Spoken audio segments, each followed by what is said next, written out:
Dans cette vidéo, nous allons voir les instructions conditionnelles qui sont un des socles de la réalisation d'algorithmes, au même titre que les boucles, qu'on verra une autre fois. Une instruction conditionnelle, c'est quelque chose qui nous permet d'effectuer un test ou plusieurs tests et d'effectuer des actions en fonction du résultat de ces tests. Donc, typiquement, ça va ressembler à ça. Une instruction si suivie d'une condition, une instruction alors suivie d'une action, et puis optionnellement sinon suivie d'une action. Donc si la condition est réalisée, alors j'effectue l'action, sinon j'effectue une autre action.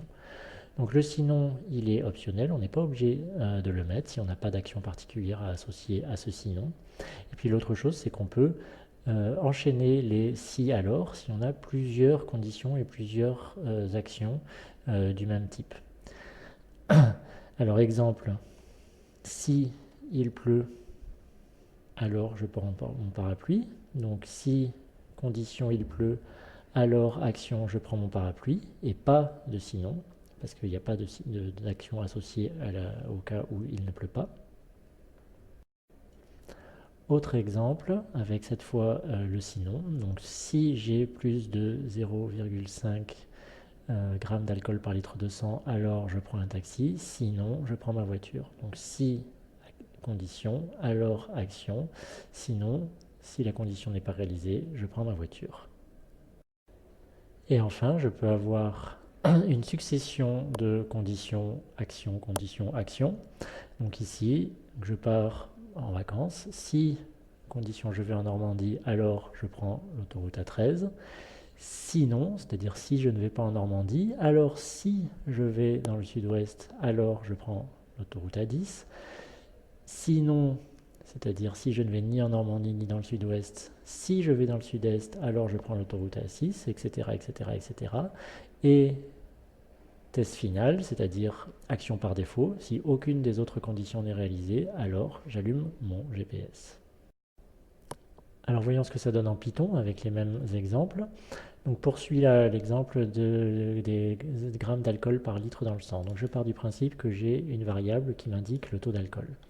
Donc si if taux d'alcool supérieur à 0,5, alors print, l'action ça va être un print, je prends un taxi. Sinon, else, je prends ma voiture. Donc ici, qu'est-ce qu'on a? On a un if qui représente le si, bien sûr. Le alors, d'une certaine façon, est indiqué par les deux points. Les deux points ne sont pas optionnels, on est obligé de les mettre. Et le sinon est indiqué par le else et les deux points. Donc si cette condition est réalisée, la condition ça va être ici taux d'alcool supérieur à 5, alors mon action c'est print je prends un taxi. Si cette condition n'est pas réalisée, alors mon action c'est print je prends ma voiture. Donc dans le bloc if, j'aurais très bien pu mettre plusieurs instructions. D'ailleurs ici je vais en mettre une autre pour que ce soit clair. Je suis saoul. Voilà. Donc là, j'ai deux instructions, je pourrais en avoir beaucoup plus. Et donc quelque chose de très important en Python, c'est l'indentation, c'est-à-dire l'espace qu'on met ici avant les instructions. Il indique que je suis dans un bloc particulier, ici dans un bloc conditionnel, c'est-à-dire que ce bloc, l'exécution de ce bloc est conditionnée à cette condition taux d'alcool supérieur à 5 et ne va s'exécuter que si on entre dans le if, si on entre dans la condition. Et donc c'est cette indentation qui m'indique que je suis toujours dans ce bloc.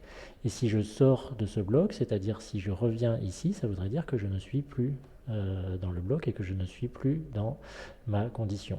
Par exemple, si je fais ça et que je mets pas ce else et que j'exécute, il va exécuter je suis saoul.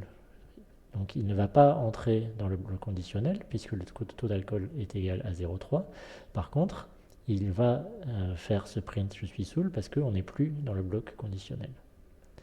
Et si mon taux d'alcool est de 0,8, il va dire je prends un taxi puisqu'on entre dans le bloc conditionnel et il va aussi dire je suis saoul puisqu'on n'est pas dans un bloc conditionnel, donc on exécute ça quoi qu'il arrive. Donc l'indentation en Python c'est très important, c'est comme ça qu'on indique dans quel type de bloc on se situe. Continuons avec notre exemple des vacances. Donc si je vais en Normandie, je prends l'autoroute A13, etc., etc. Donc ici, dans ce code, j'ai mis une variable qui m'indique la destination. Et voilà comment s'organisent mes blocs conditionnels. Si ma destination c'est la Normandie, alors mon action c'est je prends l'autoroute A13, donc ça c'est pareil que tout à l'heure. Et puis là on a un elif qui est une contraction de else if, donc sinon si. Si ma destination c'est la Normandie, alors je prends l'autoroute A13, sinon si ma destination c'est le sud-ouest, alors je prends l'autoroute A10. Sinon, c'est-à-dire si ma destination c'est ni la Normandie ni le sud-ouest, si la destination c'est le sud-est, alors je prends l'autoroute A6. Et puis dernière condition, sinon, si c'est aucune des conditions vues précédemment, alors j'allume mon GPS. J'en profite pour montrer ou rappeler deux façons de gérer les apostrophes dans les chaînes de caractères. Donc on a dit que les chaînes de caractères pouvaient être introduites par des apostrophes. Et dans ce cas-là, se pose la question de comment on fait quand il y a une apostrophe dans la chaîne de caractères pour qu'elle ne soit pas considérée comme une fermeture de la chaîne de caractères. La première façon, c'est de la protéger, c'est-à-dire qu'on ajoute un anti-slash ici. Donc l'anti-slash est utilisé pour d'autres caractères, c'est ce qu'on appelle un caractère de protection. Il protège l'apostrophe, c'est-à-dire qu'il indique que s'il est présent, ce n'est pas une apostrophe de fermeture ou d'ouverture de chaîne de caractères, c'est vraiment le caractère apostrophe. Et puis l'autre façon, c'est d'utiliser les guillemets, puisqu'on a vu que c'était interchangeable. Si on utilise les guillemets, à ce moment-là, on n'a plus besoin de protéger l'apostrophe.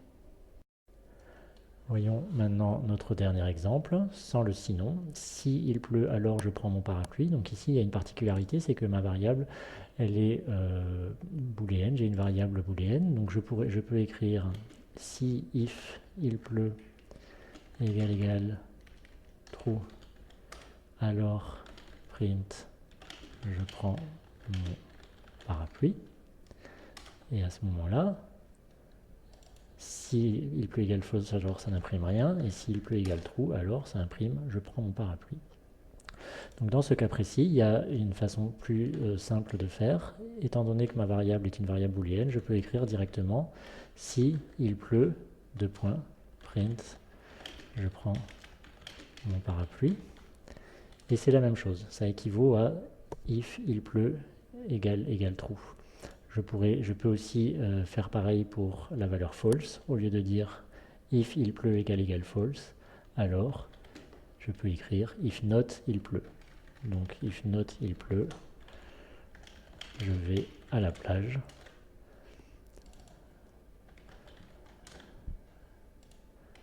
Et voilà, s'il ne pleut pas, je vais à la plage.